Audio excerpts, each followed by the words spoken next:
Hello, this is Lymphoma blog number 2 of 2022. A festival got in the way when I was starting them last week, so I'm carrying on with them now.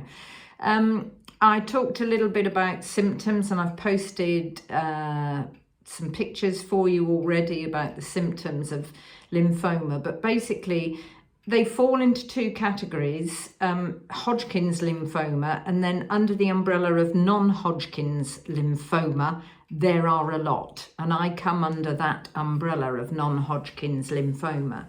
And what happened to me back in 2013 was that, unbeknown to me or anybody else, I had an underlying condition of a low-grade type of blood cancer. But what happened was that transformed. It for whatever reason, wasn't happy just bubbling away under the surface, and it transformed into a high-grade lymphoma. And I then had treatment predominantly for the high-grade lymphoma. So that probably sounds complicated, but underlying, bubbling in the background, and probably before 2013, but we don't know for how long, I would have already had a type of blood cancer called follicular lymphoma. But the one it then transformed into was a thing called large B-cell diffuse lymphoma. When they say transformed, it doesn't mean the other one goes away. So it doesn't go from a little monster to a big monster. The little monster stays there, and unusual way, it gives birth to a big monster. And the treatment at the time was for the big monster. And I started, in fact, chemotherapy on the 1st of July 2013. So it may seem strange for those of you who know about different types of cancer to have one that they actually talk about as being incurable but highly treatable. And that's because it lies dormant. It's a bit like the way they talk about it. If you think of me as someone who has a chronic disease, you're laughing looking at me, aren't you? Yeah, I've got a chronic disease, and that means that it is kind of bubbling away under the surface, and then it's going to pop up its ugly head from time to time.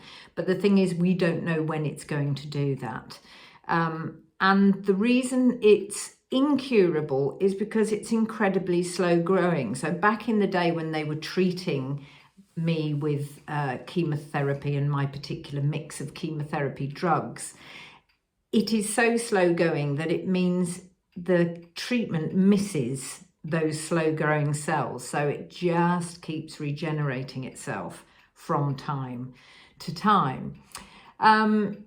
So because of that, unfortunately, it is quite common that someone like me will relapse. Now, this can happen within months of your treatment, but it can also not happen for years. And in my case, as I said, I was treated in 2013. And apart from having what I call viral days, where my blood cancer may well be having a little flutter, who knows what's going on. Really, I am ticking along, but I go on to a wait and watch status. So someone like me is constantly on wait and watch. The wait bit is that they expect something to happen at some point, I suppose, and the watching bit is they'll monitor me and I monitor myself. And they originally, after treatment, they were seeing me say once a month, and it went to once every 3 months, and now I am on once every 6 months and have been for a few years now. And myself, I just have to keep an eye on my feelings. All that stuff that I posted for you around fatigue, night sweats, itchy skin, maybe even diarrhea, all the symptoms that people can have for so many general illnesses. I have to kind of look at those and go, well, is this abnormally so? And am I feeling iller than I was? Do I have any lumps? That would be in some ways great if it were that obvious, but in my case it wasn't obvious originally, so I'm guessing it might not be when it happens again. So Hodgkin's lymphoma, non-Hodgkin's, many different types, some of which are more treatable than others. But within that, every single one is going to be down to how you as an individual respond to treatment or not. And there are several things they can do. If you don't respond immediately, you can have stem cell transplants and all kinds of things. So there's lots of stuff to do. In my case, I had my youth on my side. 52 was viewed as young for this type of cancer. I was also reasonably healthy, and also explains to you why I pretty much force myself to do exercise regularly. I enjoy it, but I know that it's absolutely essential that I need to be as fit as possible for whatever may be round the corner, because it is common to relapse. So there we are. So that's basically that bit of it. What I'll explain probably tomorrow is some of the new treatments and why it's more treatable, or many of these blood cancers are more treatable than they used to be.